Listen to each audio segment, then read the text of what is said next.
Well, ever since my last Wimpy Kid video did really well, I suppose it's time to make another, and luckily for me, this topic has been with me ever since I made that video, so let's get into it. Day of Wimpy Kid was such an iconic series for late Gen Y and Gen Z. After all, who didn't love the charismatic drawings that gave the book personality, along with the funny slice of life stories that made the series feel familiar and homey. However, as the series went on, the things that made it so enjoyable and unique slowly started to fade away, and the franchise certainly feels a lot different than it did nowadays. And just for the record, Jeff Kinney is still making these books, and Greg is still in middle school, two things multiple people have expressed surprise over when I told them about the current state of the book series. Anyways, as I mentioned before, Wimpy Kid just isn't that same great book series that it was back in the late 2000s and early 2010s. So in this video, I want to talk about what happened to Dire Wimpy Kid, and some of my critiques when it comes to the more recent entries. First, let's go over what exactly Dire Wimpy Kid is, and why it was so great. The first Dire Wimpy Kid book was released on April 1st, 2007, with many of the stories coming from the online version of the book first released in 2004. If you want to know more about the online version and how some of its stories were changed, I have a video that goes over the major differences, along with some other fun tidbits about the beginning of Dire Wimpy Kid, so go check it out if you're interested. Getting back to it, kids loved the series because it really felt like a middle schooler was talking about their life, but also throwing in some wacky events here and there to give the book some spice, and Greg's takes on the things happening in his life were funny and made the books interesting and fresh. Everything was in reason, and nothing felt too out of the ordinary. Another factor that made these books feel more real was Greg isn't, and never was, a role model. He's just a normal kid that does some immoral stuff sometimes because, well, again, he's just a kid. He still has a lot to learn about life. This series didn't need to give its young readers an outstanding person that had such a good moral compass to show them what was right and wrong. Greg's justifications for a lot of his wrongdoings were exaggeratory or silly, so it would be hard to take his rebuttal seriously. When I first read the series as a 10-year-old, I didn't need to be told what Greg had done was wrong or why he did it. I had enough sense to know if you did bad things, there would be consequences. The Young Wimpy Kid wasn't trying to be a deep story that gave the youngins something to think about when they were finished reading it. The books were fun reads for kids to go through and laugh at. Heck, even as an adult, I still get a kick out of some of the things Greg writes about in some of the older books. While still in the book's appeal, they're also easy to read. Part of that is the readings on every page that give the reader some visual support, but since Greg writes like a middle schooler and everything is from his perspective, he doesn't really try to paint a picture, rather a blunt retelling of the things that happen in his day-to-day life. No descriptive imagery, no fancy words, just what happened and his thoughts on the aftermath. This also meant nothing was dragged out. Greg wrote about the most exciting thing in the last few days, and most of the time, that event wasn't very exhilarating. But again, the laid-back approach to everything gave the series a homey feel. With all these things in mind, let's talk a little bit about where Wimpy Kid started to decline in quality, or rather, when these qualities started to fade away from the series and it became fairly different. The first 6 books are considered to be the peak of Wimpy Kid. They embellish all the great qualities that started the series, and are just fantastic pieces of this franchise. Each book also had slight changes to the formula that made sure every entry had its own feel and differentiated itself from the previous book. Books 7 through 10 are considered the last good books in the series, and while the quality fluctuates between them, they still have a decent grasp on the aforementioned aspects that made Wimpy Kid so great, but some things felt off about them. Books 11 through 16 are nowhere near as good as the first couple of entries due to how different they feel from the rest of the series, and how wacky things have gotten at that point. I'm not saying the series should never change or keep doing the same things over and over again, but the charm of the series came from the qualities I mentioned before this section, and were a large part as to why this franchise stood out and was so enjoyable. So to see them start to lose some of the charm near the end is why this change wasn't for the better. I think the biggest thing that separates the newer books from the older books is how out of hand things have gotten in them. Again, the beginning books had their moments where things got chaotic, sure, but all these events could have totally happened to a tween that has some poor judgment here and there, or just not the greatest of luck. Now, it seems Greg goes on some crazy adventures that aren't entirely unrealistic, but man, they feel rather fantastical. One of the more wacky aspects of later books that fans are very mixed about is the pig, or as I like to call him, the nuisance. For those unaware, the pig was a character introduced in the 9th book, The Long Haul, and it's oddly smart. Not pig smart, like human smart.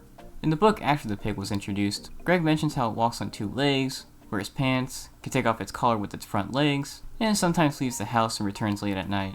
Now listen, I'm not here to be the reality police of a fictional story, or the comedy police, but it's things like this that made Wimpy Kid a little too crazy for its own good. Now to be fair, the pig doesn't show up that much throughout the later books, and as a matter of fact, it goes missing in the Meltdown and hasn't really appeared ever since. But still, to me, it was so odd that it was given all these human-like traits in the first place, like, it was so out of left field. It's things like these that make it feel like Kinney is trying too hard to make a compelling story, or like there needs to be action in his books in order to keep readers engaged, when that's not the case at all. Sure, there needs to be a conflict to keep the story going, and keep the plot developing, and this can be done through small instances that change up the formula. For example, The Ugly Truth had two things that really kept the plot of the book moving. The fact that Riley and Greg weren't on good terms, and Greg's fear and pondering of growing up. These two things aren't brought up in every journal entry of that book, but those things made sure the books had a direction, and weren't just complete random things each day. Now, the newer books have things that drive the story, but some of these ideas really don't work with the more casual, relatable topics older books had. And as I mentioned before, sometimes Kinney really goes buck wild with these ideas and makes for stories that feel kind of forced. Let's go back to The Ugly Truth. Part of his plot revolving around Greg's fear of growing up not only made sense with the character. After all, he's a tween that's never pondered in the books prior about becoming a teenager than an adult, but allowed for relatable stories that work with the casual, and chaotic when it needs to be, tone of the older books. Another thing that's very prevalent in the recent Wimpy Kid books is the drawn-out introductions. You see, in the older books, Greg wrote a small introduction to set the tone and mood of the book, and give the viewers a small prelude as to what they should expect said book to talk about. These prologues were usually less than 10 pages, then Greg would get back to writing about his day-to-day life. The more recent books really drag out the opening part, with Greg going on about his thoughts about a certain topic or topics, which are the main focus of the book. The other books made sense with their intros. Greg was starting a new journal, so he didn't want to dive right into his day-to-day life again without a little bit of an update and what's been going on. And this would not only serve as a good refresher, but let Greg have more pages to write about his life as a middle schooler, and transitioned well when it came time for the Wimp to get back to writing about the events that happened throughout the week. These newer intros are longer, and take time away from Greg telling us about his daily life, which in my opinion was the main appeal of this series. Now, I know these openings aren't that much longer than the older books, and there's still plenty of time for the rest of the story to unfold, but they just feel unnecessary and take away from one of the main aspects that made the series so special and enjoyable. Speaking of which, maybe it's me, but Greg also seems to really go deep in some of his thoughts about the world and the events he goes through, and again, these really take away from the main aspect of Greg casually writing about his daily life. I'm not saying the Wimp never reflected on what happened to him, or that he never gave us a deep explanation about his occurrences, but it seems to happen more in the newer books. Speaking of which, in the earlier books, there would often be shorter entries among the average sized or longer writings, and this allowed for small jokes to pop in and give the story some breathing room, so it doesn't feel like Greg is obligated to write a certain amount of pages every day.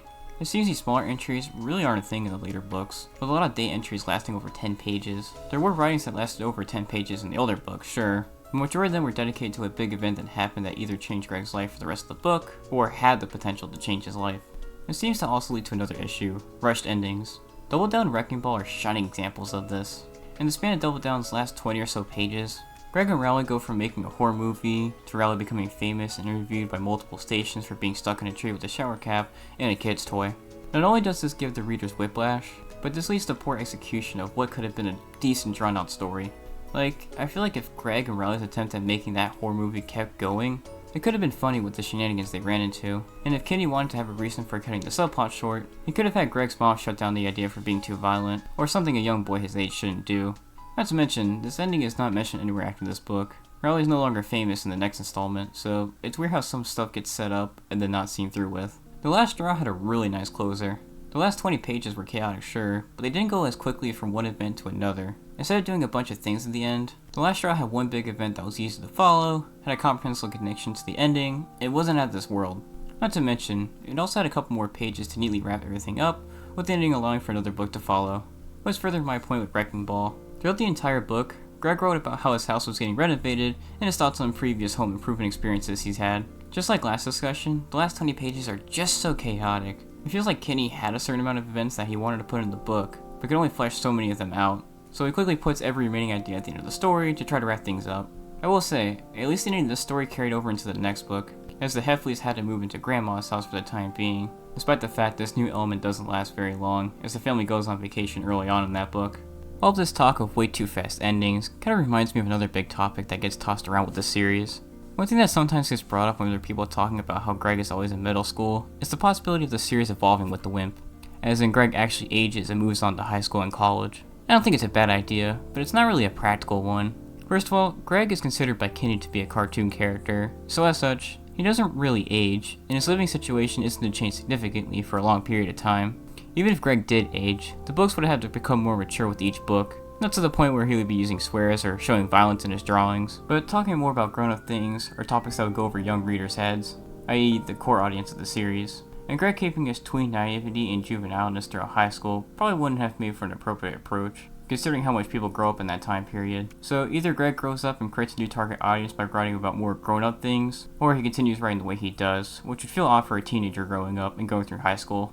Just for the record, if you do want a story that's kind of like Greg Heffley in college, you can read the Igloo comics, which Jeff Kinney made while at the University of Maryland. The humor is more mature, there's a lot of college-related jokes, and Greg and Igloo are kind of alike, so this would be the closest thing to a more mature take on Diary of a Wimpy Kid in my opinion.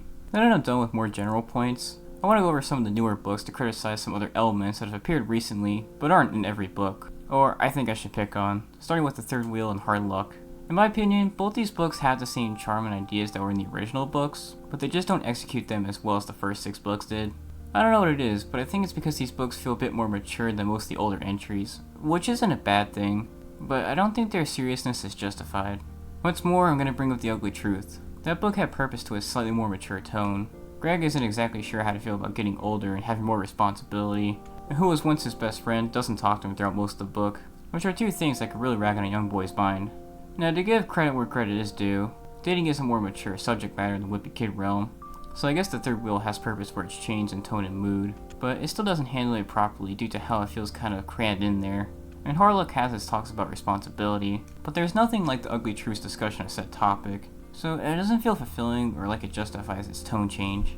Well, let's take a break from complaining, and let's talk about a good, more recent Wimpy Kid book, The Long Haul. While this book does suffer from a few flaws introduced in the newer books, the number one thing I liked about it was the main topic. A Heffley road trip not only was something that books had never done before, but it fits in perfectly with things that happen to everyday kids, and it also allows for some wackiness to happen along the way. This book has that homey feel from the first 6 books. The way Greg talks about the different sights he sees reminds me of all the times my family would drive through other states to get to our vacation spot, and the humor throughout has good build-up and execution. Kenny knew when to get readers immersed in Greg's writings, and when to interpret the joke to remind the reader they're reading a Wimpy Kid book. You know, a series known for its humor. Okay, if I'm being honest, I kinda like old school in the same way I like The Long Haul. It was a concept new to the series, and it was in line with something a lot of young kids, especially kids nowadays, deal with. Disconnecting from technology and pondering about the past. I will say though, I feel like some of the thoughts Greg has on the topics he brings up in this book drag on for a little too long, but otherwise, the stories of Greg and his companions trying to live their day without electronics are fun to read, and the flow of this book is quite good. Every piece connects well, each point has a purpose, and the ending doesn't feel rushed in this one. I kinda already mentioned my grievances with Double Down, so I think I'm just gonna skip this one. The Getaway has the same feel as The Long Haul, but kind of worse. It just seems like Kinney was trying to come up with wacky stuff that could happen to the Heffley while they were on the island, and in doing so, things got kinda out of hand. Or should I say, just too out of hand. There's no breathing room or small pauses in the intro either. Like, the second journal entry goes on for over 50 pages about Greg's flight. Like, we didn't need to know every detail. I want to know about the island, not so much about the travel there. Not to mention, this section has every airplane cliche you can think of, like being seated next to annoying people, and a fear of flying for the first time. And in my opinion, it doesn't really do anything creative with these ideas. The long haul worked because the different parts of the trip allowed for the book to feel varied, and the idea of a road trip felt homey, an aspect key to the first couple of books, so it knew how to mix old ideas with new ones. This one is just too out there, and not really relatable. It's too crazy for its own good. I'm sure there's a lot more of you out there that have been on a road trip where some mishap occurred, than have been to an island resort where you experience mishap after mishap. The Meltdown is one of the better recent books. Yeah, it still has some of the flaws from the newer entries, but I think the number one thing that works with this book is the main event is completely unique, unlike anything the series has ever seen, and it mostly works with the series too. There's a weird feeling of unity I get when Greg talks about his neighborhood defending itself against the enemy kids, and the big snowball fight justifies its insanity. Now, I want to address something. I know I critiqued The Getaway for its 50+ page long ramblings about the whole airport/airplane affair, but it wasn't so much about the fact the entry was so long. It was more the fact the cliches weren't executed in a unique way, or a particularly funny/entertaining way, and the back-to-back left little breathing room. At least this book does have its pockets of smaller events to bridge the gaps between the battles, and make sure the book not only has good build-up, but also has time for jokes and other small things. Next, diaper overload. This book's kinda divisive for the fandom. From what I've seen, the majority of fans do like the book, but its direction wasn't everybody's favorite. Just for anybody that's not in the loop, Diaper Overload is mostly about Roderick and his band's adventures about trying to become big rock stars, but in true Wimpy Kid fashion, there's plenty of wacky things that happen throughout their journey. Some saw the focus on Roderick and his crew instead of Greg's life as a nice change of pace, and a breath of fresh air, while others disliked how it took away from Greg's life because it's his journal after all, and the book should be about him and not his older brother. Personally, I agree with both sides. The journey of Loaded Diaper was enthralling, funny, and really kept my attention. As a matter of fact, this was certainly the hardest, more recent book to put down as I was reading it for the first time. The stories aren't completely unrealistic either. we have a decent blend of could actually happen and completely wacky. On the other hand, going away from Greg and not pertaining to the usual Wimpy Kid formula made it feel really out of place, and strayed a little too far from the conventions of the franchise. So overall, it's a good book, certainly one of the better new ones, but it isn't much of a Wimpy Kid book due to its focus on Roderick. The deep end is alright, I think the concept isn't bad, but it tries to replicate some of the good parts of the long haul and doesn't do them as good.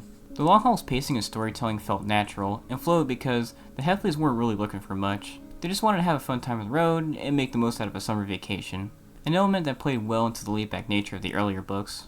I think this book's focus on the family trying to settle down to their personal paradise sort of overcomplicates things. It puts a little too much pressure on the plot, and allows for the more wacky aspects of the newer books to bloom. I will give Kenny some credit. He did change things up for the better by introducing the campground kids, and this aspect really worked well with this book in my opinion. It plays into that homey aspect the youngins experience at some point in their life.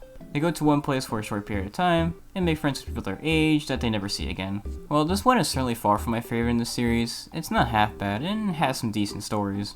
Again, it has those long rambling entries from Greg that go on and leave only so much breathing room, but I think the idea of Greg trying to take physical education more seriously is fairly unique to the series, and the idea isn't executed half bad either. I feel like the whole exchange about field day does and doesn't work.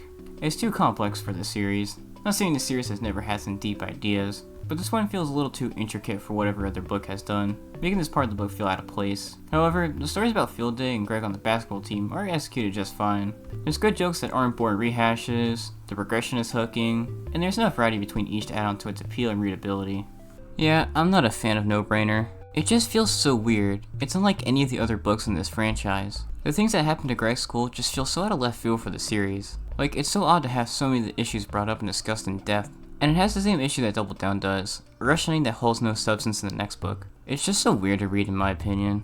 Okay, so as I was making this video, Hot Mess came out, so I guess I gotta review it. But just know, my thoughts might be kind of premature because it hasn't really had time to settle my brain and make some deeper connections.